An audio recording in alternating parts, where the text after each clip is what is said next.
මෙන්න මේ වතුර කඳ තමයි වදකක බාරිකේ ගෙවල් පැත්තෙන් ගිහින්නේ. දවස් කීපයකට පස්සේ වැස්ස පොඩි විරාමයක් අරගෙන ඊයේ පෙරේදායි වැස්සට මාවය උතුරලා ගෙවල් කංගේ ගෙවල් පැත්තේ යට වෙලා තියෙන්නේ. අඩි 4ක් විතර වගේ ගෙඩි හටුණා කිව්වා. ගිහින් බලමු අවතැන් වෙලා දින්නේ කියලා. කෑගල්ලි කීල්ස් එකට ආව වතුර බෝතල් ටිකක් ගන්න. වතුර බෝතල් එකක්වත් නැහැ. ඒ වගේම කැෂේ එක පොලිමක ඉන්නවා 30ක් විතර. බයිපාස් එක නුවර පාරට සෙට් වෙන තැන ඉස්සරහා තියෙන බිල්ඩින් ටික ඔක්කොම ගිලා බහලා ඒකයි මේ ට්‍රැෆික් එක.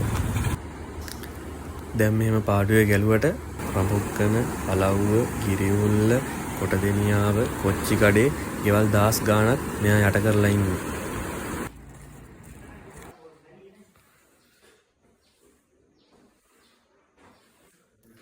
මෙන්න මේ සීමාවට වතුර වෙත් තියෙනවා. ඒ කියන්නේ අඩි 3ක් විතර වගේ. මෙතන ලයිට් කණු ටිකයි බිල්ඩින් ටිකයි ගන්න දෙයක් නැහැ. බිල්ඩින් ටික නම් ඉරිතලලා ගිහිල්ලා ඇද වෙලා ඇල වෙලා තියෙනවා. කෑගල්ල පොල් සංවර්ධන මණ්ඩලේ